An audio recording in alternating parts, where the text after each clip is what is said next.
자, 이야기 이어가겠습니다. 우리가 2부에서는 굉장히 두서없게 시계의 역사, 그러니까 기계식 시계의 역사에 대해서 간략하게나마 좀 살펴봤습니다. 사실 이거 외에도 마일스톤이 될 만한 그런 정보들이 굉장히 많지만 이미 충분히 얘기가 복잡하고 틀니가 딱딱거리기 때문에 여기까지만 하고 시계의 역사에 대해서는 좀 넘어갈게요. 자, 요번 시간에 다뤄볼 얘기는 시계의 가치, 그리고 기계식 시계가 왜 전자식 시계 대비 장점을 갖는가, 그거에 대해 갖고 한번 이야기를 나눠보도록 하겠습니다. 오, 시계의 가치. 네. 조금만 더 올려주시겠어요? 네. 아래. 네. 자, 조금만 더 부탁드립니다. 조금만 더. 네.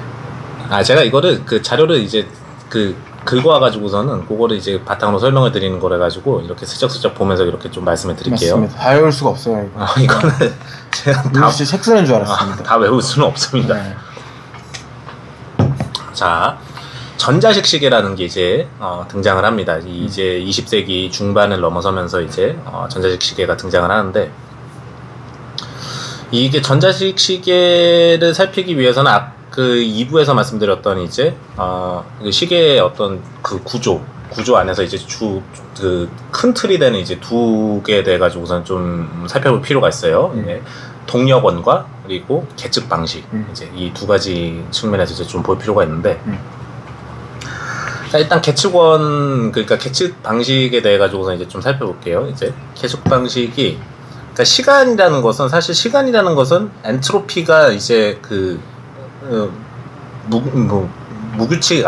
무질서로 나아가는 거를 이제 시간이라고 이제 정의할 수 있겠는데, 사실 시간의 정의는 너무 어려운 문제예요. 이거는 엔돌핀이요?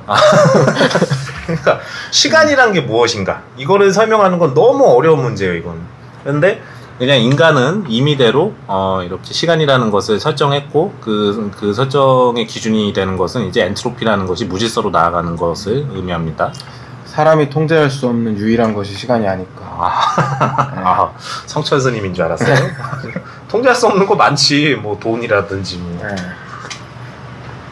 자, 그런데 요거를 어떻게 구분할 것인가, 무엇을 통해 가지고선 구분할 것인가에 대해 가지고 인류는 또 많은 이제 고민을 해왔습니다. 일단 대표적인 게 해가 이렇게 동쪽에서 떠서 북반구의 경우에는 해가 동쪽에서 떠서 서쪽으로 지죠. 그걸 기준으로 이렇게 시간을 이렇게 대충 이제 눈대중으로 이제 맞췄던 게 이제 최초의 이제 시간의 계측 방식인 거고. 아니 잠깐만, 동쪽에서 안 뜨는 데도 있나요? 남반구는 반대로 하죠. 남반구는 이제 안 가봐가지고. 남반구 반대 아닌가? 반대일 수도 있고, 반대일 것 같아요. 왜냐면 계절이 다르니까. 뭐 호주 이런데. 남반구도 동쪽에서 떠서 서쪽으로. 아무튼 이런. 그래요. 한번 살펴보세요. 궁금하신 분들은 찾아보십시오. 자, 해가 뜨는 것을 이렇게 보면서 그랬던 게 있고, 아까 설명해드렸던 이제 그 다양한 방식들, 뭐 톱니바퀴도 있고, 이제 뭐 음차라는 게 있습니다. 이제 소리굽새라는 거. 소리굽새는 이제 정확한 이제 진동을 이제 내기 때문에 그걸 기준으로 이렇게 살피는 그런 메커니즘도 있었고, 지금은 없어요. 근데 그 세슘 아시죠? 그 원자력 이제. 그러니까 우리가 이제 표준시 시계들은 이제 세슘을 기반으로 이렇게 만든 시계들이 많거든요. 이제. 그쵸. 그게 이제 말하자면은 그 시계의 중심이 되고, 그것들을 사람들이 정확한 시간으로 쓰는 거 아닌가요? 네, 이제 표준시를 기준으로 해가지고서는 이제 각 이제 타임 서버들의 이제 그 정보를 내보내면 그 타임 서버를 이제 뭐 이런 스마트폰이나 뭐 핸드폰이나 이런 데서 이제 수신을 해가지고 그 시간을 맞추는 거죠. 이제 세슘은 이제 그 파장을 이제 계속 이렇게 내보냅니다. 이제 그 안에 이제 그 방사능 파장이 이제 계속 나오는 거다 보니까 이제 그게 아주 규칙적으로 몇만 년 동안 계속 나와요. 이제 그걸 기준으로 이제 시간을 이제 정확하게 이제 구분을 하는 이제 그런 메커니즘이 있습니다. 그리고 우리가 많이 쓰는 이제 쿼츠, 석영은 이제 2부에서 이렇게 설명을 드렸지만, 전기를 이제 투입을 하면은 거기에서 일정한 그 간격으로 이제 그 파장이 나옵니다. 이제 에너지가 나오다 보니까 그걸 기준으로 이렇게 시간을 나누는 그 방식이 이제 오늘날의 주류 시계라고 보기는 뭐하지만 아무튼 되게 대중적으로 많이 이렇게 배포되어 있는 그런 가장 쉽게 살 수 있는 시계들이 다 그쵸. 쿼츠 방식으로 되어 있죠. 우리 뭐 돌핀 시계 같은 것들, 돌핀, 그쵸. 뭐 세이코, 지샥 이런 것들, 스와치 그런 것들이 이제 석영 기반의 이제 시계입니다. 자, 그리고 이 석영은 이제 지난 시간에 말씀드렸던 것처럼 이제 퀴리 형제, 퀴리 부부 말고, 그러니까 우리가 알고 있는 그 퀴리 부인의 남편의 이제 그 남편하고 남편 동생이 이제 이것을 발견을 했어요. 석영에 이제 전기를 쏘면 이제 진동한다는 것을 이제 형제가 같이 있을 때 발견했나 보죠. 그런가 봐요. 네. 둘이 뭐 친했나 보지. 그치. 그래서 1927년에 최초의 이제 그 수정 발진기 시계, 그러니까 쿼츠 시계가 이제 나옵니다. 이제. 어떻게 보면은 그 롤렉스가 오토매틱 시계용 추를 개발한 게 1931년이라고 했고, 네네. 그 쿼츠 최초의 수정 발진기 시계의 개발이 1927년이라고 하면 그 두 가지가 이렇게 막 시대순으로 엄청나게 차이가 있는 건 아니군요. 그렇죠. 저는 그냥 개념적으로 보통 쿼츠 때문에 오토매틱이 망했다 나중에 이 얘기가 나오겠지만 이제 그런 시기가 있었으니까 뭔가 되게 나중에 나온 건 줄 알았어요. 네. 이게 그러니까 이제 기술과 산업의 발전 속도는 기하급수적이거든요. 이제 그래갖고 이게 산소급수적으로 리니어하게 이렇게 올라가는 게 아니라 기술이 이렇게 축적되면서 이렇게 갑자기 훅 하고 올라가요. 이제 테슬라 주식처럼. 그렇죠. 훅 하고 올라가잖아요. 그냥 훅 하고 내려가기도 하지만 아무튼 그 20세기 이제 초반쯤 되면은 정말 오늘날의 이제 시계 산업과 시계 구조의 이제 근간을 이루고 있는 다양한 이제 기술들이 갑자기 후두두둑 하고서는 쏟아집니다. 이제 27년에 이제 그 쿼츠 시계, 그리고선 이제 31년에 이제 뭐 오토매틱, 그리고선 이제 이어질 50년에 음차 시계, 60년에 이제 브로바 시제와 이런 것들이 있습니다. 이제 자. 방금까지 말씀드린 게 이제 계측원인 거고, 이제 동력원에 있어서도 되게 중요합니다. 이제 동력원은 이제 그러니까 이런 시계들은 이제 다 안에 이제 그 태엽 이제 스프링이 달려 있어가지고선 이제 스프링이 이렇게 말려 있었던 것이 이제 천천히 풀어지면서 이제 그러면서 이제 그게 이제 동력으로 삼아가지고선 그 계측원이 작동하는 거거든요. 이제. 이것도 오토매틱 아닌가? 네, 이것도 오토매틱이죠. IWC.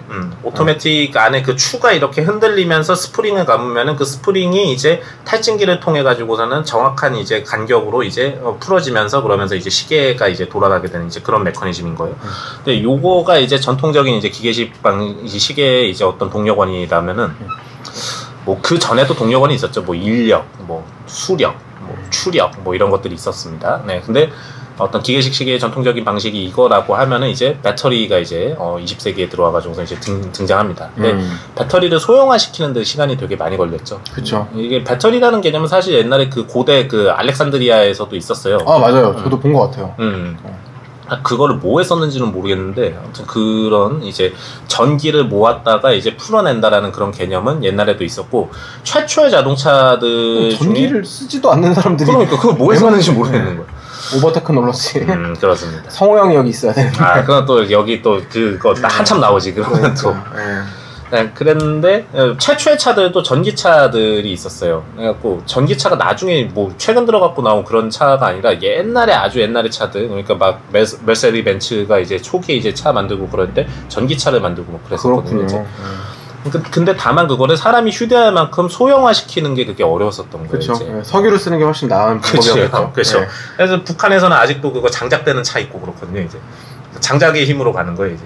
와. 그런 테크놀로지가 있기도 합니다. 아무튼 근데 그 소형화돼서 이제 이제 시계의 동력원으로 작동할 수 있을 만한 이제 그런 배터리가 이제 20세기에 되어가지고서 이제 등장합니다. 이제 그래서 그거와 이제 아까 말씀드렸던 이제 그 계측원이 이렇게 조합을 하면서 그러면서 이제 쿼츠 시계라는 것이 이제 등장하는 거죠. 이제 1950년에 이제 그 스위스 엔지니어 막스 헤틀렐이라는 사람이 이 양반이 이제 음차 시계라는 거를 만듭니다. 이거는 이제 계측원을 이제 바꾼 건데, 그러니까 소리곱새를 이렇게 띵 하고 때리면 이제 그 파장이 되게 진동이 생기죠. 진동이 이렇게 생기는 게, 그 음파 진동이 생기는 게 규칙적이란 말이죠. 그래서 요거를 이제 계측원으로 쓰면 되겠다라고 생각을 해가지고 이제 이걸로 이제 음차시계를 만들고, 그 시계 좋아하시는 분들은 아실 거예요. 그 브로바라는 이제 시계 브랜드가 있습니다. 우리나라에서도 나오는 그런 시계 브랜드인데, 요 브랜드가 이제 1960년에 이제 그 음차시계를 이제 상용화 시킵니다. 그래서 이제 그 최초의 이제 상용화된 어떤 기계식 계측원이 아닌, 그러니까 그 이스케이프가 달리지 않은 이제 그런 시계가 이제 구로바에서 통해 가지고 나온 거죠. 근데 이렇게 정확한 이런 그 계측원, 이런 이제 그 다른 방식의 이제 계측원을 쓰려면은 그 동력원도 이제 달라져야 된단 말이죠. 그러면서 이제 배터리에 대한 이제 연구가 이제 한참 이제 이루어졌었던 거예요. 그러다가 이게 나온 지 얼마 안 됐습니다. 1969년에 이제 세이코에서 쿼츠 시계를 이제 출시를 합니다. 이게 아주 시계의 어떤 혁명이었죠, 이제. 그러니까 쿼츠 시계를 만들게 되면은, 그러면은 가장 크게 갈리는 포인트가 엄청난 대량 생산이 가능해진다라는 거거든요. 이게 기계가 이게 그 아까 말씀드렸던 거기 뭐죠? 그 CNC 머신 그 상용화시킨 그 회사. MIT랑 후지츠. 후지츠 같은 데서 이제 그 수치 제어를 할 수 있을 만한 기계를 통해 가지고서는 이제 그 금속을 절삭을 하고 그리고 기판을 통해 가지고서는 이제 트랜지스터들을 이제 이렇게 받고 하게 되면은 숙련공들이 거기에 많은 시간을 투입하지 않아도 되는 거예요. 그 시계를 제조하는 데 있어 가지고. 그렇기 때문에 그냥 비숙련공들이 그냥 그 기계가 따라가는 대로 이렇게 작업을 하면은, 그러면 얼마든지 시계를 짧은 시간 안에 만들 수 있게 되는 거죠. 그래서 이게 엄청난 이제 경비 절감을 만들고, 이게 궁극적으로 판매가를 이제 낮추게 되는 겁니다. 획기적으로 낮추는 거죠. 정말 획기적으로 낮추게 됩니다. 그러니까 1,000만 원 하던 물건이 10,000원 하게 되는 거예요, 이제. 와. 그러니까 아무리 이제 뭐 아까 얘기했었던 뭐 깔티에 같은 데서 이제 대중을 위한 시계를 만들었다고 한들, 그거는 사실 사치성 소비재잖아요. 그렇죠. 뭐 월급 털어서 사야 되는 거죠. 그러니까 지금만 해도 산토스 뭐 한 몇백만 원 줘야지 스틸 모델 살 수 있는데, 근데 요 시계는 한 10,000원 막 이러는 거예요, 시계가. 그러니까 애들도 찰 수 있게 되고, 정말 그 시계 판도를 바꿔버리는 그런 이제 혁명적인 전환을 이끌어냅니다. 약간 이런 것도 있는 것 같아요. 그러니까 조금 뭐 살짝 좀 인문적인 관점에서 보자면, 그러니까 쿼츠 시계가 어떻게 그렇게 센세이션을 일으켰는가라고 했을 때, 산업적인 측면에서는 말하자면 대량 생산이 가능해짐으로써 시계 가격을 대폭 낮췄다라는 게 있을 거고, 그리고 또 하나는 이제 69년이라는 시간을 놓고 그때 이제 시대를 놓고 보면 정말 고도 현대 사회로 진입하고 있던 시기잖아요. 그러니까 산업이 발전하고 현대 사회가 더 정밀해지고 그 말인즉슨 기업들이 훨씬 더 대기업화가 이때는 뭐 한창 이미 서양에서는 이루어지고 있었고, 그러면서 사람들이 시간을 봐야 된다는 거죠. 그러니까 벽에 걸려있는 어떤 시계들이 아니라 내 손에서 시계를 봐야 된다라고 하는 건데, 그랬을 때 그 스위스가 충족하지 못했던 그 시간을 개인이 소유한다라는 개념을 세이코가 말하자면 그냥 제시를 한 거죠. 제시를 한 거죠. 시간이 이제 개인에게 귀속할 수 있게 된 거예요. 이제 그 전까지는 서구형만 맞다는 이제 시간이라는 건 사회에서 이제 기준을 삼아주는 거였는데, 그러니까요. 요 이제 쿼츠 시계로 인해 가지고 시간은 개인에게 속할 수 있게 되었습니다. 근데 이게 정말 혁명적인 사건이었다 보니까 이로 인해 갖고 스위스 시계 산업이 한번 진짜 큰 타격을 맞습니다. 휘청했죠. 아니 똑같은 물건, 그러니까 기능적으로는 이제 똑같은데 그거라 어디는 1,000만 원에 팔고 어디는 10,000원에 팔면은 10,000원짜리 사지 사람들이. 그러다 보니까 매출이 급락을 해요. 이제. 게다가 하나가 더 있죠. 그러니까 쿼츠 시계는 시간이 잘 맞잖아요. 근데 기계식 시계는 오차가 있잖아요. 오차가 있죠. 그러니까 쿼츠 시계는 진짜 그 전기가 이제 진동을 만들어내는 것을 균일하게 이제 내는 거기 때문에 오차가 적을 수밖에 없는 거예요. 사람이 손으로 깎아갖고 만든 쇠로 이렇게 계측하는 것보다. 근데 이게 또 재밌는 게 이 기술은 스위스에서 만든 겁니다. 이제 67년에 이제 스위스의 CEH 연구소라는 곳에서 이제 이것을 만들었는데, 이게 그 당시에 이제 베타 21이라는 이제 그 기술 시제품명으로 이렇게 등장을 한 거예요. 근데 이거를 세이코가 이제 딱 보자마자 이거면은 우리 회사 흥한다, 노빵 난다, 이렇게 해가지고서는 이제 세이코가 가져와가지고 만들어서 스위스를 그냥 두드려 패버렸죠 그때. 가족의 등에 칼을 꼽은. 그렇죠. 스위스 CEH 연구소. 그렇죠. 이거 괜히 만들어가지고 아주 동네가 한번 조질 뻔했었어요. 이제. 네. 자, 그래가지고 이제 쿼츠 시계의 시대가 이제 이어지던 와중에 83년에 이제 스와치, 우리에게 익숙한 이 스와치 그룹은 오늘날에도 이제 스위스 시계 산업을 거의 잠식하고 있는 아주 그쵸. 굉장히 큰 그런 회사입니다. 이제. 이 스와치가 최초의 이제 쿼츠 시계 시스템 51을 이제 발표합니다. 이제 몇 년 전에 이제 그 리트로가 있었는데, 근데 이게 좀 개념이 다르더라고요. 이제 그 여기에서 이제 83년에 이제 발표한 이제 시계는 이제 그 51개 부품으로 만들어진 쿼츠 시계였는데 몇 년 전에 그래서 시스템 51이군요. 51 맞습니다. 네. 예. 부품 51개만 있으면 시계를 만들 수 있다. 근데 몇 년 전에 이제 스와치에서 리트로로 나왔던 거는 51개 부품으로 만들어진 기계식 시계였거든요. 이게. 그래갖고 이게 어느 쪽 정보가 정확한 건지 잘 모르겠어요. 이게. 아무튼 그래서 83년에 스와치가 이제 최초의 쿼츠 시계를 출시했다고 합니다. 그리고 그 이후에 스와치는 사세가 엄청 넓어지면서 그러면서 스위스의 웬만한 그런 그 한가닥 한다는 그런 회사들을 다 인수해가지고 문어발 회사가 되었죠. 그렇죠. 거의 뭐 선글라스계 그 레이벤 모회사 같은. 그렇죠. 룩소티카 같은 그런 회사죠. 다 가지고 있죠, 스와치가. 자, 이렇게 해서 쿼츠가 도미넌트하는 이제 시절이 한동안 이제 지속됩니다. 거의 한 3, 40년 정도 이렇게 흘러가는데 한 40년 정도 쿼츠가 이제 도미넌트 했었지. 근데 이제 또 한 획을 긋는 이제 변화가 생깁니다. 스마트워치라는 게 이제 딱 등장합니다. 이거는 이제 계측원을 완전히 바꿔버린 거예요. 그리고 그래, 두 가지 포인트가 있는데 시계의 관점에서 봤을 때는 이제 계측원을 바꾼 거고 어떤 그 시계 외적인 면에서 보면은 시계 그 이상의 역할을 하는 것을 이 손목 안에다가 이제 넣은 거예요. 이제 윤수 씨가 오토매틱 기계식 시계를 차고 있다면 뭐 이 스마트워치가 아직 나올 단계는 아니겠지만 제가 차고 있는 애플워치가 스마트워치의 뭐 전형 같은 거죠. 그렇죠. 현재 전형이죠, 진짜. 완전히 이제 다른 이제 시계가 이제 나오는 건데, 근데 이것도 한 방에 나온 건 아니에요. 그러니까 1994년에 이제 타임엑스, 우리에게 그 저가 시계로 익숙한 근데 타임엑스 시계 되게 좋아요. 그 금형이라든지 그런 거 보면은 어떻게 이 가격에 이렇게 만드나 싶을 정도로 이제 훌륭한 시계를 만드는 그런 타임엑스에서 뭐 윈도우로 유명한 마이크로소프트와 제휴를 해가지고 PDA 워치라는 걸 만듭니다. 이제 이 PDA라는 거 요즘 분도 이제 아실지 모르겠는데 그 옛날에 쓰던 스마트폰 비슷한 거 있어요. 그렇죠. 그러니까 여러 가지 이제 애플리케이션을 설치해가지고 원하는 이제 그 기능을 작동하게끔 하는 그런 그 기기가 있는데 그거를 이제 시계 사이즈로 줄여가지고 만듭니다. 이제 이 이름이 타임엑스 데이터 링크라는 이제 시계인데 요게 되게 중요한 거예요. 그러니까 스마트워치를 정의함에 있어서 되게 중요한 포인트가 내가 원하는 기능을 여기에 넣을 수 있는가. 그러니까 사용자가 희망하는 기능을 이 시계 안에 넣고서는 뭐 넓은 의미에서 보면 이제 프로그래밍인 거죠. 그래서 그거가 가능한지인 건데 이 데이터 링크라는 시계가 이제 최초에 이제 그게 가능했었던 대량으로 생산된 시계들 중에서 이제 최초로 가능했었던 그런 시계인 겁니다.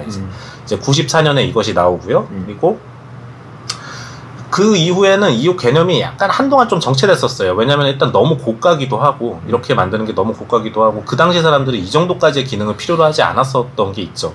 그래서 한동안 정체되고 PDA도 우리 진짜 그 당시에는 진짜 일부의 사람들만 썼었잖아요. 아주 극소수의 정말 긱들이 썼죠. 그렇죠. 전문직 종사잖아. 오늘날의 스마트폰들은 이제 그런 어떤 엔터테인먼트적인 이제 기능이 되게 많이 들어가 있는데 모두를 위한 핸드폰이죠. 그렇죠. 그 당시에 이제 PDA들은 이제 전문 작업을 위한 이제 기능들만 이제 들어가 있는 그런 기계였었죠. 그 데이터 링크도 그 노선에서 읽으면은 이게 왜 수요가 없었는지를 이제 알 수 있습니다. 근데 스마트폰 시대가 이제 도래하면서 2010년에 이제 소니 에릭슨, 지금 이제 회사가 이제 극복 달라졌는데, 소니 에릭슨이 이제 라이브뷰라는 이제 최초의 스마트폰 연동 시계를 만듭니다. 그러니까 스마트폰하고 이제 그 스마트폰을 통해 가지고 이제 데이터를 이제 가져오고 그것을 뭐 컴퓨팅을 하고 그러는 이제 연동되어 있는 그 기계를 만드는데 이게 2010년입니다. 이게 또 스마트워치에 있어가지고선 되게 또 하나의 또 마일스톤이 되죠. 그리고 2015년에 나온지도 몰랐어요. 근데. 몰라. 이게 소니가 이래서 문제. 이러니까 망하지. 자, 2015년에 드디어 애플워치가 나옵니다. 애플워치는 제가 생각하는 최초의 어떤 쓸만한 그런 스마트워치인 것 같아요. 이제. 그 이후에 뭐 갤럭시 같은 것들이 나왔는데, 근데 이제 그냥 일반 사용자들이 쓸만한, 그러니까 이 쓸만한 가치가 있는 물건 스마트워치로서는 이제 처음이지 않았나 싶습니다.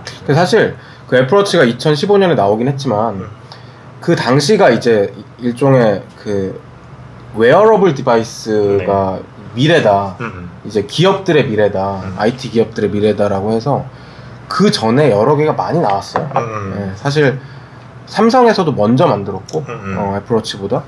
그리고 뭐 그 외에 다른 회사들에서도 여러 가지 뭐 일종의 웨어러블 디바이스 스마트워치들이 나왔는데 그래도 그 스마트워치의 어떤 패러다임을 좀 뭐라고 해야 될까 재정의를 했달까 그런 회사를 꼽으라고 한다면은 애플의 애플워치를 꼽을 수밖에 없는 것 같아요. 그러니까 그 항상 뭐 애플이 욕도 많이 먹긴 하지만 사람들에게 받아들여지는 제일 큰 이유는 쓸만하니까. 그렇죠. 예, 그러니까 심플하게 말하면 그거죠. 그러니까 뭐 가격에 대한 저항은 뭐 항상 있지만 그래도 이거를 쓰니까 정말 그 뭔가 시계를 안 차던 사람들한테 이 시계를 차게 한 이유도 또 있거든요. 그러니까 기본적으로 그 애플워치의 출시 전후로 사실 그 전통 시계업계에서 이 스마트워치가 세상을 정말 또 옛날에 쿼츠 같은 뭔가 패러다임의 전환 그런 것들을 발생시키는 존재가 되는 거냐 이런 거에 대한 논쟁이나 그 원고들이 정말로 많았던 걸로 제가 기억하거든요. 네, 그런데 그 애플워치가 그래도 고평가를 받았던 것 중에 하나는 뭐 그들의 디자인이 항상 그렇듯이 그 시계의 어떤 몇백 년을 거쳐서 온 손목시계의 원형 같은 것들을 살리는 디자인을 구현을 했다. 그러니까 말하자면은 굉장히 어색하고 새로운 문물인데 지금 사람들에게조차도 근데 그것들을 어떤 동작들 그러니까 우리가 너무 시계는 몇십 년 동안 봤으니까 그 시계에서 파생한 동작들을 여기에 나름대로 자연스럽게 물론 처음부터 완벽하진 않았지만 심어 넣었다라고 저는 생각을 합니다. 그 대표적인 게 용두겠죠. 네. 크라운이 없었지. 그 이전에 나왔었던 이제 시계들은. 그러니까 초기에 이제 스마트워치를 다루던 이제 회사들은 이 시계를 와치라고 보기보다는 어떤 웨어러블 디바이스로 이제 이해를 했었던 것 같아요. 손목의 스마트폰이었죠. 그렇죠. 네. 근데 애플워치는 이제 그 접점을 그러니까 시계와 웨어러블 디바이스의 이제 접점을 딱 잡고서는 이제 양쪽을 다 이렇게 흡수할 수 있을 만한 그런 이제 물건을 만들어냈습니다. 그리고 그 덕에 2020년 기준으로 애플은 전 세계에서 가장 규모가 큰 시계 제조 회사가 되었어요. 그러니까요. 롤렉스를 뛰어넘었죠. 네, 롤렉스를 뛰어넘고 뭐 시계 회사 뭐 세이코가 오던 뭐 어디가 스와치가 오건 뭐 상대도 안 돼요. 그냥 애플이 그냥 시계 산업계를 그냥 다 그냥 먹어버렸습니다. 아무튼 이렇게 해서 스마트워치가 등장했고 여기까지가 이제 간략하게 살펴본 이제 시계의 역사입니다. 근데 그렇다라면 저 그 전에 하나 궁금한 게 있어요. 네. 그 윤수 씨는 여러 가지 또 디바이스 기계들을 좀 좋아하시는 편이잖아요. 네. 예, 모니터도 막 이렇게 커브된 거 쓰시고. 네. 예. 근데 시계는 오토매틱 기계식 시계가 취향이신 거예요? 그 두 포인트가 있는데 저는 첫 번째 포인트는 일단 스마트워치 중에서 제가 이거는 좀 살만하겠다라고 인정하는 거는 그 애플워치밖에 없거든요. 근데 문제는 제가 갤럭시 같은 건요? 그거는 저는 제 기준에서는 좀 부족해요. 그래요? 예, 그 어떤 미학적 추구도 그렇고 그것이 지원하는 기능들도 그렇고 그거는 좀 부족하고 그나마 인정할 수 있는 거는 저는 이제 애플워치밖에 없는데 문제는 애플은 저는 쓰려면은 생태계가 다 이제 그쵸. 애플로 돌아가야 그쵸. 되거든요. 이제. 그것 때문에 저는 이제 스마트워치를 아직 못 고르고 있고 두 번째 포인트는 이상한 핸드폰 안 사면 되는 거 아니에요? 아니 그것도 바꿔야 노트북도 바꿔야지 그렇게 하려면 그쵸. 네. 그리고 뭐 클라우드나 이런 것들도 네, 쓰는 툴들도 다 이제 애플 베이스로 다 바꿔야 되는데 그러면은 너무 이게 많은 거예요. 변화가 너무 큰 거예요. 앱등인 제가 그 삶을 살고 있죠. 하여튼 그래서 그게를 못 고르는 게 있고 그리고 두 번째 포인트는 기계식 시계는 보고 있으면은 여기에 이게 너무 아름다워요. 보면은 그거는 뭐 정말 인정이죠. 정말 수준 높은 어떤 기회가 들어있거든요. 이제 이거를 왜 이렇게까지 만드는지 모르겠다라고 생각하는 것들을 저는 되게 좋아하는데 그 막 금속 절삭 같은 것들 보면은 와 진짜 장난 아니다 막 그런 생각이 들어요. 그래서 그 아름다움에 좀 매료된 게 있습니다. 자, 제 케이스를 얘기한 김에 이제 시계의 가치에 대해 가지고선 한번 이야기를 나눠볼게요. 오늘은 클라이막스가 아닐까 싶습니다. 그러니까 지금 이렇게 쭉 살펴보면은 뭐 얘기를 들으시면 아시겠지만 뭐 스마트워치가 가장 어떤 기능적인 면에서는 가장 우월한 그런 기계잖아요. 근데 그럼에도 불구하고 왜 아직까지 사람들은 기계식 시계를 찾고 있고 그것이 뭐 어떤 의미를 갖고 있는지 그거를 좀 이야기를 해볼게요. 기계식 사람은 뭐야? 기계식 시계에 대해 가지고 사람들이 이제 기대하는 것들을 이제 좀 제가 생각을 해봤는데 일단 정확한 시간을 계측하고 싶다. 요건 근데 좀 말이 안 되는 것 같아요. 말이 안 되죠. 왜냐면은 아까 그 세슘 시계에서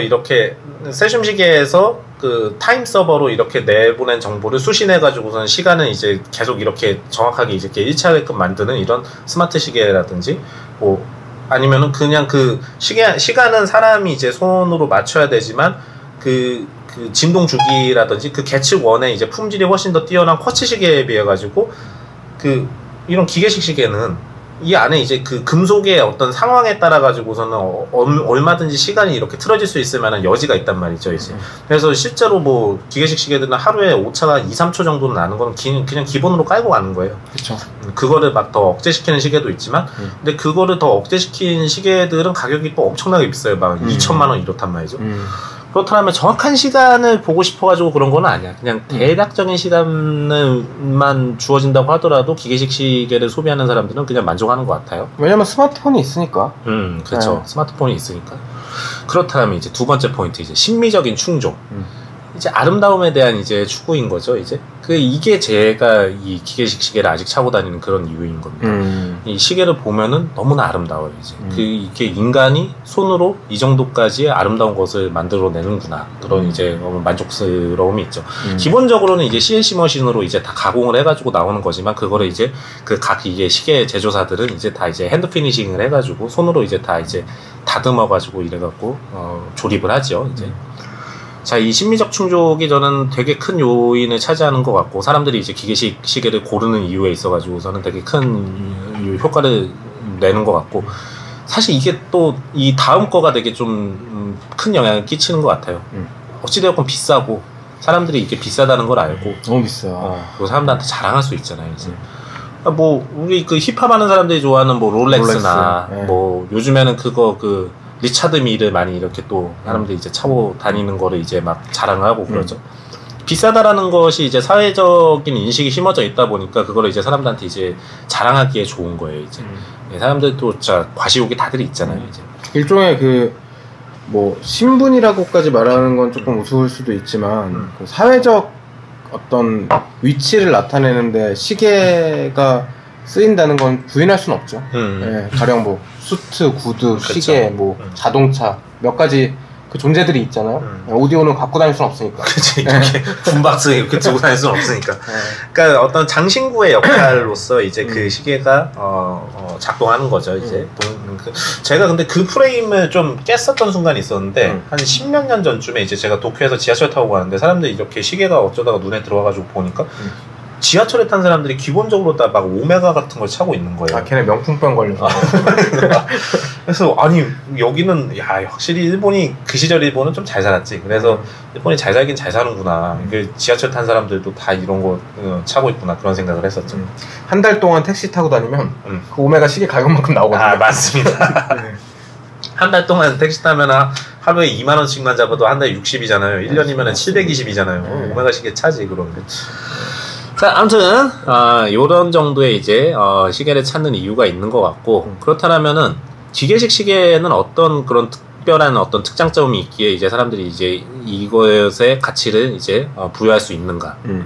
이 말인즉슨 과거에는 이제 과거의 기계식 시계의 가치가 있었지만 지금은 사실 필요의 입장에서 보자면은 필요하다고 할 수는 없는 거예요. 왜냐면 그렇죠. 시간을 더 정확하게 계측해주고 우리가 모든 사람이 사실 하나씩은 가지고 있는 스마트폰 같은 존재가 있기 때문에 그런데 이제 지금 관점에서 왜 기계식 시계가 가치가 있냐 그 얘기를 좀 하는 거겠죠. 네. 일단 정확한 시간 계측에 대해서는 아까 전에 말씀드린 바대로 이거는 그 뭐 스마트워치를 이길 수가 없어요. 그리고 뭐 쿼츠 시계도 이길 수 없죠. 이제 그 이유는 아까 말씀드린 그런 이유 때문인 거고. 쿼츠 시계들 중에서도 가끔 또 재미있는 게 또 GPS 활용해가지고서는 시간 항시 보정하는 이제 그런 기능을 가진 쿼츠 시계도 있어요. 아 맞아요. 뭐 세이코에서 몇 개 나오죠. 이제 아스트론 같은 것들 이제 그런 것들 지시하게도 있고. 지시하게도 있고. 네. 근데 그렇다 보니까 이제 뭐 정확한 시간 계측을 할 수는 없고 기능적인 면에서는 본연의 기능적인 면에서는 오늘날의 그런 첨단 기술을 활용한 시계들보다 못할 수밖에 없죠. 게다가 이것도 사실 대량 생산하는 물건인 겁니다.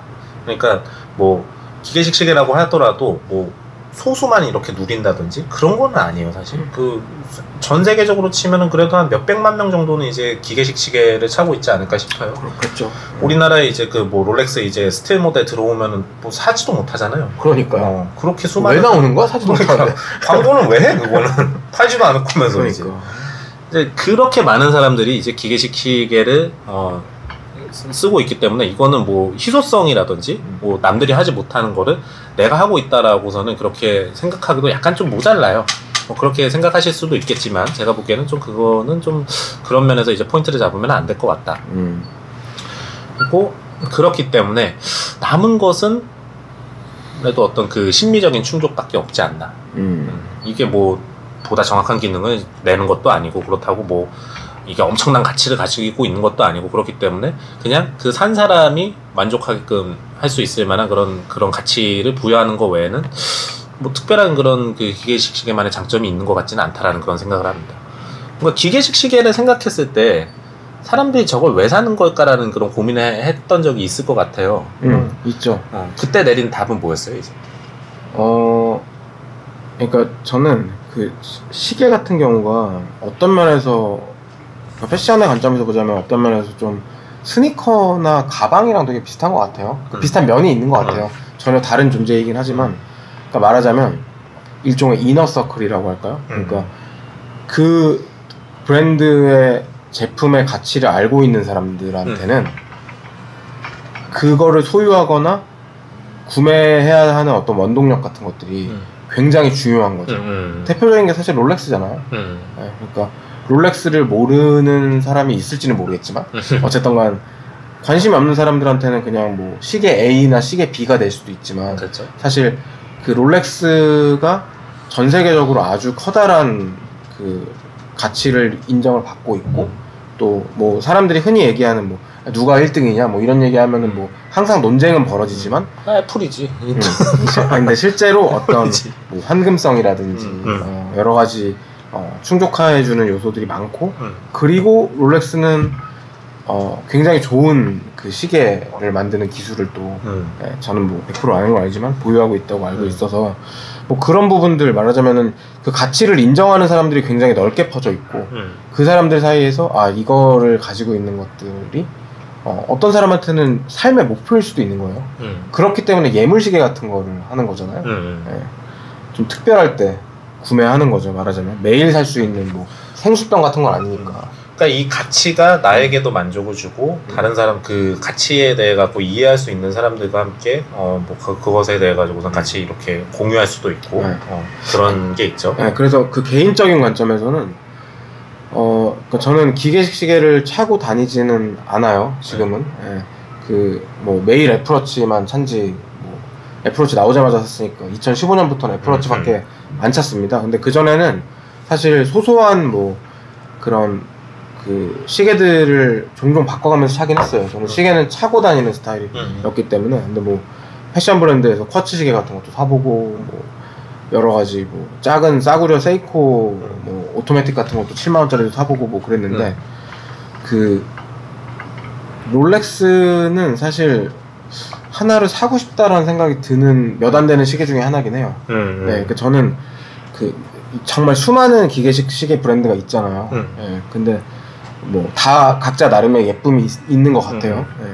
실제 살 수 있는 범위 안에서 막 1억짜리, 2억짜리 말고. 네. 근데 살 수 있잖아. 못 삽니다. 네. 손목 자르면 살 수 있을 것 같아요. 네, 근데 아무튼 그 보험금 같은 거 나오니까. 네. 근데 그 롤렉스 제가 딱 좀 사고 싶다라고 생각하는 시계가 딱 두 개인데 네. 하나가 그냥 다이버 워치가 아닌 롤렉스고요. 데이저스트 같은 거. 이렇게. 네. 그리고 또 하나는 탱크예요. 탱크? 까르띠에. 까르띠에 탱크. 네. 그러니까 말하자면은 얼마나 일반적입니까? 그죠? 네.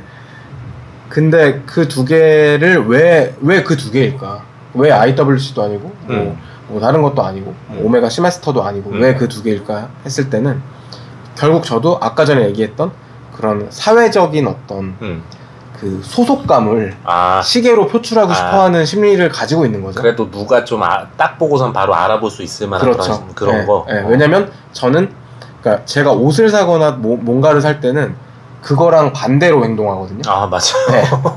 아시겠지만. 네. 근데 맨날 이상한 것만 사지. 네. 그 시계는 근데 저한테는 아직 그런 존재인 거죠. 네. 그러니까 같이 나도 니들이 이렇게 하는 거를 이렇게 하고 있다 그런 걸 보여주는 그러니까 거. 그 어떤 일종의 불협화음이 재밌을 것 같아요.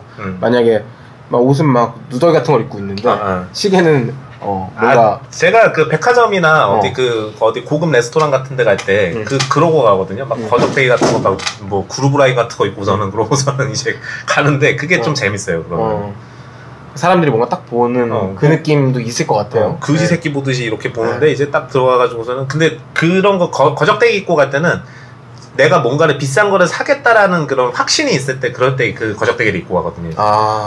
일부러 무슨 그 그루브라인 티셔츠 같은 거 그런 거 입고서는 이러고서는 쓱 가가지고서는 그러면은 그 접객원들이 요즘은 그래도 많이 달라졌는데 몇 년 전까지만 하더라도 그러면은 쳐다도 안 봤어요.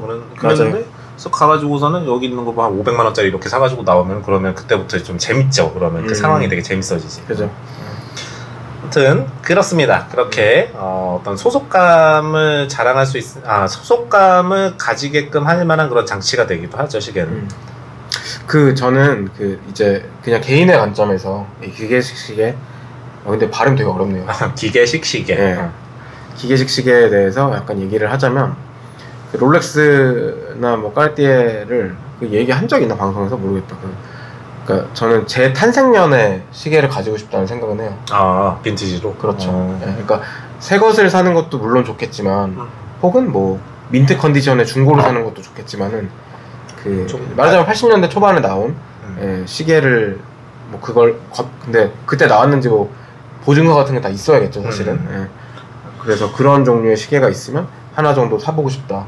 요즘은 그런 게 좀 줄었는데 몇 년 전까지만 하더라도 이제 그 주요 시계 회사들이 매년 뭔가 명분을 만들어가지고 그 해가 적혀 있는 그런 시계들을 에디션을 이렇게 내놓고 그랬었거든요. 이제 그게 아마 그런 의도에서 그런 것 같아요. 이제 그렇죠. 그거를 사는 기념하고 싶은 사람들이 이렇게 사는 거죠. 애기 태어나자마자 그러니까. 그 집은 아주 시원한 집이네. 태어나자마자 렉스 하나 이렇게 쫙 주면은 좋지. 그럼. 허벅지에 차고 있는. 자, 롤렉스가 왜 그렇게 좀 비싸고 사람들한테 이제 인정을 받는가? 그거의 어떤 본질적인 이유는 이제 방금 서구 형이 얘기했었던 거를 따라가는 것 같아요. 그리고 뭐 그거에 이제 뭐 추가적으로 붙이자면은 뭐 환급성 같은 것들. 그렇죠. 그 인터넷에 수많은 시계 논쟁이 벌어지고 있잖아요. 지금도 그렇죠. 벌어지고 있을 거예요. 그렇죠. 뭐가 1등이니 뭐 그런 거 시계 있죠. 갤러리니 뭐 어디 뭐 커뮤니티 같은 데 가면 근데 어쨌든간 이제 최고의 시계를 꼽을 때는 항상 이제 격렬한 논쟁이 벌어지지만 보통 근데 롤렉스는 그러니까 소위 뭐 우리가 탑티어 브랜드라고 생각하는 뭐 파텍 필립이나 뭐 아랑게온트 제네나 브레게나 이런 거와는 또 다른 노선에서 이제 어떤 탑티어로 이렇게 인정을 받죠.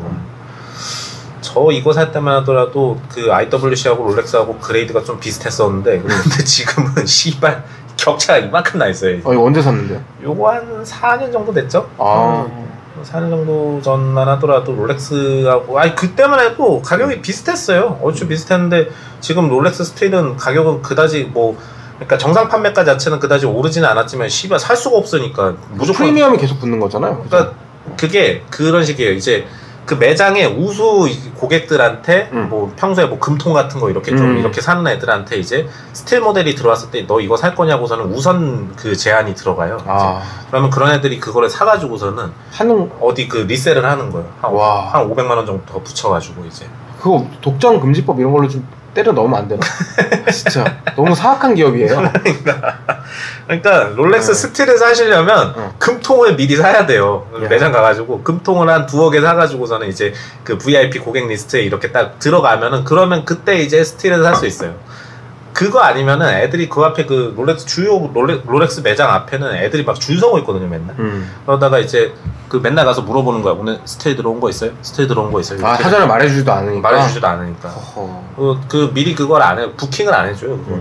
들어온 거 있어요? 그럼 물어보다가 그냥 오늘 들어온 거 있어요? 라고 했을 때 가져오는 거죠. 그 정도인 거예요. 그러면 이제부터 그 백화점에 가면 항상 롤렉스 매장을 그렇죠. 가서 뭐 일단 한번 들려서 스틸 좀 들어온 거 있어요? 이렇게 그 썸마 스틸 있어요? 이렇게 물어보시고서는 백화점 쇼핑을 시작하시면은 그러면은 되겠습니다. 저 생각해 보니까 백화점을 그렇게 뭐 자주는 아니지만 아무튼 많이 갔음에도 불구하고 롤렉스 매장에 들어가 본 적이 단 한 번도 없네요. 네. 롤렉스 매장 들어가도 별로 볼 거 없어요. 거기 가면은 맨날 못 산다니까. 그 의욕이 되게 떨어져가지고. 하지만 이제는 일단 들러볼 필요는 있다. 일단 가서 꿀팁입니다. 오늘 스테이 들어온 거 있어요? 스테이 있어요? 이렇게.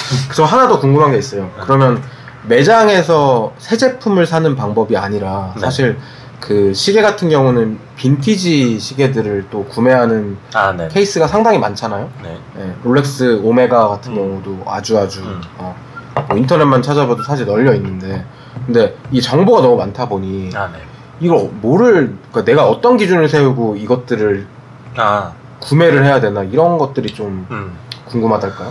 그러니까 포커스를 되게 좁히는 게 중요한 게, 내가 뭘 살지를 확실하게 정해놓고서는 그 다음에 이제 리서치를 시작을 해야 되거든요. 뭐 예컨대 뭐 38mm 롤렉스 서브마리너 스틸을 살 것이다, 이 정도 식으로 이렇게 딱 정해놓고 그 물건에 대해서 찾아봐야 되는 거예요. 이제 하나만 딱 정해야 되는군요. 딱 하나만 정해야 되는 거예요. 뭐 이것저것 다 둘러보다 보면 그 중에 좋은 거 나오지 않을까, 그렇게 접근하면은 그러면은 결과에 절대 도달할 수가 없어요. 이제.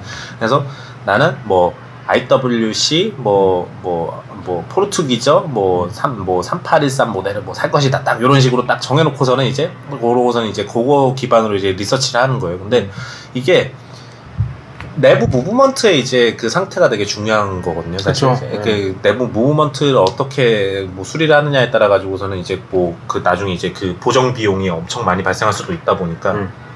근데 외모 따라갑니다. 무브먼트의 이제 질은 겉에 별로 이제 상태 안 이상하면은 웬만해서는 그 내부의 질도 이렇게 나쁘지 않아요. 이렇게 겉에 기스가 너무 많거나 뭐가 씹혀 있거나 그러면은 안에 것도 아마도 상태가 비등하지 않을까 싶습니다. 뭐 그런 얘기도 있잖아요. 그러니까 중고 시계를 파는 곳에, 빈티지 시계를 파는 곳에서 뭐 부품을 바꿔친다, 시기한다거나 그런 거는 일반 소비자가 알 수가 없잖아요. 근데 옛날에는 많이 그랬는데 요즘에는 그렇게까지는 안 해요. 그걸 바꾸는 게 더 돈이 많이 들기 때문에. 그래요? 그러니까 중고시계 사는 사람들이 어차피 살 때 2천만 원짜리, 3천만 원짜리 사지는 않을 거잖아요. 200만 원짜리, 300만 원짜리 사겠죠. 그 정도 사겠죠. 그 정도 안에서는 그거를 부품을 뭐 바꾸고 해봐야 뭐 그렇게, 그거는 있지. 리페어 때문에 그렇게 부품을 바꿔야 되는 경우는 있죠. 그러니까 뭐 신화사 같은 데 가가지고서는 이렇게 수리를 하게 되면은, 그러면은 뭐가 부품이 하나 고장 났어요. 그러면은 이제 그거 빼고서는 이제 그거와 이제 같은 기능을 하는 부품을 넣는 그런 거는 있을 수 있죠. 그렇군요. 근데 그건 어쩔 수 없지. 시계는, 기계식 시계는 어찌되었건 이제 안에 이제 쇠들이 이렇게 마찰을 하기 때문에 시간이 오래되면 닳아요. 그 시계 부품이 닳고 망가지고 그래요. 그래서 그거를 빼고 다른 부품을 대체해서 넣을 수밖에 없어요. 오래 쓰면. 그렇군요. 저 마지막으로 질문 하나만 또 하겠습니다. 네. 그러면 이 방송을 보시고 이제 시계를, 기계식 시계를 하나 사보고 싶다. 근데 뭐 코끼리 시계를 살 수는 없으니까 그거는 들고 다니지 못하니까. 그러면 이제 만만하진 않지만 어쨌든 현실적으로 뭔가 롤렉스다. 어딜 가야 됩니까? 롤렉스를 사겠다? 그러면은 예산을 충분히 잡고, 왜냐면 정가보다 비싸요. 지금 이제 스틸 모델 같은 경우에 금통은 정가보다 싼데, 그래요? 중고로 살려면 금통은 정가보다 싸요. 근데 스틸 모델, 쇠로 된 걸로 이제 38mm, 지금 이제 41mm는 이제 나온 지 얼마 안 됐다 보니까 이거 중고가 안 풀렸을 거예요, 이제. 근데 38mm 중고, 말이 중고지 그냥 새 겁니다, 그냥. 그런 거를 사고 싶으시면은 저기 그 압구정이나 청담동 근처 가면 이제 그 중고 위탁숍들이 있어요. 아, 뭐 길거리에 드문드문 있죠, 사실. 있어요. 예. 그 시계만 전문적으로 하는 집도 있어요. 그냥 그런 데 가서 사시면 됩니다, 이제. 그럼 막 그런 데는요? 예지동 같은데, 종로에. 네. 그 시계 전문으로 다루는 골목 같은 데 있잖아요. 가격이 별로 일단 차이가 안 나고. 그래, 거기도 비싼 거야? 아니, 비싼 거는 어디 가나 비싸요. 그래서 가격이 일단 차이가 안 나고, 두 번째는 좀 신뢰성이 좀 떨어지죠.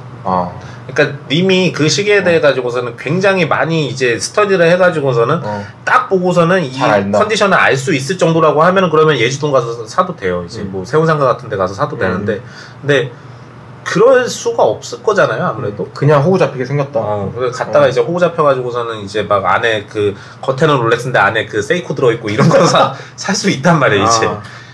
그, 좆됩니다, 그러면 이제. 제 친구가 롤렉스 2개 그렇게 샀는데, 그, 시간이 한 5분씩 안 맞는다는데, 혹시, 세이코가 그러면 있는 건가? 안 맞으면 오히려 진짜 그 롤렉스의 확률이 높지. 그렇군요. 네. 너무 잘 맞으면은 세이코가 오는 건데, 이제. 맞네. 그렇죠. 네.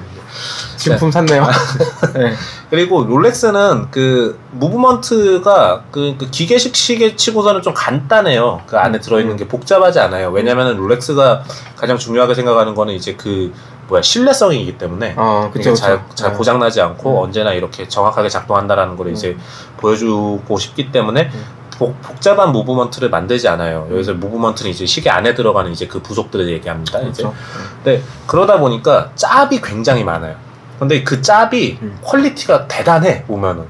여기에 롤렉스가 아니라 다른 브랜드 로고를 붙였다라고 하면은 하나의 이제 독립된 브랜드로 인정할 수 있을 수준의 이제 짭들이 나와요. 그리고 짭도 되게 비싸요. 짭이 막 200만원씩 하거든요, 이제. 네, 진짜요? 짭이 200만원이에요. 근데 그러니까 뭐 짭계에서는 이제 SA라고 하는데, 이제 SA 짭은 진짜 안에 퀄리티가 대단해요, 보면은. 와, 이거는. SA니까? SA니까. 그러니까 와, 이거는 롤렉스 본사 사람들이 본다고 하더라도 한참 들여다봐야 될 것 같다. 이게 짭인지 찐인지 이제 구분해내려면 이제 그런 것들이 이제 좀 뭐 종로나 이런 데 좀 깔려 있다 보니까 그렇군요. 그런 것들을 좀 회피해 나가는 게 필요하기 때문에 강남 쪽을 좀 선호해 드립니다. 그리고 살 때 보증서 있냐 없냐로 가격 차가 엄청 많이 나거든요, 이제. 뭐 진짜 정교한 이제 SA들은 보증서까지 위조를 해가지고서는 이제 그런 것까지 이제 다 부속으로 들어있는데. 네. 보증서가 있냐 없냐, 그리고 이게 정식 이제 국내 총판을 통해 가지고선 들어왔느냐 아니냐로 인해 가지고선 가격이 좀 많이 차이가 납니다. 그거는 이제 시계가 이게 찐이냐 짭이냐에 대한 어떤 신뢰성을 더 높여주는 장치니까. 어렵다. 너무 공부하고 사야 되네. 아니 근데 우리가 돈 1,000만원짜리 물건 사는데 하긴 그렇네요. 쉽게 살 수는 없잖아요. 다이소에서 3,000원짜리 그 밥주발 사는 거하고는 느낌이 다르잖아요. 마이클 잭슨도 아니고. 그러니까 자, 포인트. 강남에 가서 산다. 강남에 이제 중고 위탁숍들에 가가지고 산다. 두 번째는 이제 이게 뭐 보증서가 있는지 없는지를 살핀다. 얼마나 차이가 납니까? 그럼 보증서 있는 것과 없는 거. 몇백만 원 차이 나요. 엄청나네요. 보증서 때문에 한 200~300 차이 나고 그래요. 그러면은 실리적으로 봤을 때 나는 보증서는 필요 없다. 안목이 있으면 필요 없다. 저는 필요 없어요. 보증서 없어도 돼요. 근데 그래도 나중에 사후 AS에는 문제가 없어요? 그거 없어요. 그러니까 정품이다라고 하면은 그래 AS에는 별 문제 없어요. 이제. 그리고 보증서가 중요한 이유가 리셀을 해야 될 거 아니에요. 이게 환급성. 쓰다가 다시 팔아야 될 때 보증서가 있는 거하고 없는 거하고 차이가 엄청 크단 말이에요. 그렇군요. 네. 말하자면은 감가의 차이가 그렇죠. 아주 눈에 띄게 나기 때문에 가능하면 그렇죠. 보증서 있는 걸 사람들이 구매하고 판매하는 거군요. 그렇죠. 근데 저처럼 그냥 평생 쓸 거라고 하면 그런 상관없는 거죠. 뭐 종이 쪼가리 가져가서 뭐 할 거야. 그리고 세 번째 포인트가 이게 국내 그 정식 이제 그 롤렉스 디스트리뷰터를 통해 가지고서는 이제 들어온 물건인지 아닌지 그거를 봐야 됩니다. 그 보통 이제 아이디 카드를 같이 줘요. 이제 그 아이디 카드가 있냐 없냐를 살피셔야 됩니다. 정말 살려고 해도 쉽지 않죠. 디깅을 좀 해서 좀 시계에 대해서 좀 이해를 하고 내가 원하는 모델이 맞는지를 시착이라도 좀 해보고 그러고서 결정을 해야 될 것 같아요. 사실 한두 푼짜리도 아니고 한 번 사면 사실 뭐 일종의 예물시계 같은 개념으로 대를 지나서 잘 관리해서 물려줄 수도 있는 거잖아요. 그렇죠. 중요한 시계니까 그러니까 진짜 물려줄 수 있어요. 기계식 시계는 이게 계속 이렇게 보수해가면서 이렇게 오버홀이라고 하죠. 이렇게 안에 이렇게 뭐 분해 소지, 분해 소지, 소지, 되게 분해 소지를 하면서 그러면서 이제 잘 관리를 하면은 그러면 이제 뭐 대를 이어서도 쓸 수 있고 실제로 그런 시계들 뭐 지금 현존 최고가의 시계가 100년인가 된 시계거든요. 이제 그 파텍 필립 뭐 그랑 컴플리케이션이라고 해가지고 그 회중 시계 그죠? 네. 온갖 기능이 다 들어가 있는 그런 그 시계 있어요. 그런 거 같은 거 몇백억 하고 그런 맞아요. 네. 시계가 몇백억이야. 시계 하나가. 그러니까 님들도 그런 거를 염두해가지고 그런 경험 있지 않아요? 할아버지가 뭐 이렇게 시계 하나 주고 그런 경험 있지 않아요? 네, 저 집에 오메가만 4개 있어요. 그러니까 네. 그런 할아버지가 될 수 있다면 되게 좋은 일이잖아요. 그쵸. 멋지죠. 네. 물론 애를 낳아야 되긴 하지만. 그쵸. 네. 다른 사람한테, 다른 아이한테. 그렇죠. 뭐 입양해가지고 그렇게 해도 되고. 네. 손자한테 이렇게 진짜 자랑스러울 만한 그런 것들을 이제 줄 수 있겠죠. 그런 재미도 있을 것 같습니다. 자, 다만 근데 지금까지 들었던 모든 이런 시계에 관련된 이제 이야기들의 전제는 내가 그거를 굉장히 좋아해야 되는 거예요, 이제. 맞아요. 필요 없는 사람한테는 아무것도 아닌 거죠. 그렇죠. 내가 이걸 정말 좋아해서 정보를 막 살펴보고 그래서 뭐 어디 매장 가서 눈탱이 안 맞고 막 이런 수준으로 정보를 잘 이해를 해야 되는 건데 그러려면 이걸 좋아해야 되는 거지. 그래서 여러분들도 한번 기계식 시계를 취미로 한번 가져보시는 걸 추천해드립니다. 네, 저도 오늘 롤렉스 하나 사봐야겠습니다. 시원하게 하나 지르시죠. 네, 바로 지금까지 했던 얘기랑 반대되는 그릇된 행동을. 롤렉스 뭐 썸마이너 스틸만 비싸지 딴 거 뭐 데이저스트 같은 것들은 별로 안 비싸요. 그러니까 그런 것들로 시작을 해보시는 것도 좋을 것 같습니다. 네. 자, 그러면은 봐주셔서 고맙고 진짜 우리 둘이 있는데 제가 이렇게 얘기 많이 한 거 처음인 것 같은데. 너무 편해요. 네, 너무 좋고 진짜 그냥 모든 방송이 이랬으면 좋겠어요. 사실 말 많이 안 해도 되니까. 근데 저는 오늘 굉장히 재밌었어요. 왜냐면 시계라는 분야가 저는 이제 패션 쪽에 있긴 하지만은 시계만큼은 정말 저는 완전 문외한이라고 봐도 되거든요. 그런데 이렇게 예를 들어서 야 롤렉스 어디서 사야 되냐 이런 유튜브 콘텐츠는 많이 있을 거예요. 근데 이런 식으로 거의 시계 역사에 대해서 예를 들어서 뭐 달리기를 해야 되는데 막 그 뭐 인간 그 골격 구조부터 시작하는 거잖아요. 네. 그래서 근데 이것도 되게 브리프하게 한 거예요. 그쵸. 엄청 짧게 속성으로 했는데 그렇지만 이 정도로 보면 이제 어디 가서 시계 얘기할 때 꿀리진 않는다. 이게 근데 되게 중요한 포인트예요. 이렇게 이런 썰을 이게 기계식 시계를 찬 다음에 뭐 오빠 이거 왜 샀어라고 이런 질문이 이렇게 들어왔을 때 요런 썰들을 풀어주면은 이게 또 이게 어떤 그 연대감이 형성에 있어가지고선 굉장히 큰 긍정적인 역할을 합니다. 혹시 엄마가 물어보면 어떡하죠? 엄마가 물어보면 주웠어 그냥 되지. 요 앞에 거기 논두렁에서 주웠어 그냥 이러면 돼요. 그냥 짭이라고. 짭이라고 하면 돼요. 다음에 기회 되면은 거기 크로노스 창규 형님이 이렇게 모셔가지고서 한번 얘기하면 그럼 좋을 것 같아요. 너무 좋죠. 그분이야말로 진짜 잘하는 분이고 너무나 애호하는 분이기 때문에. 그쵸.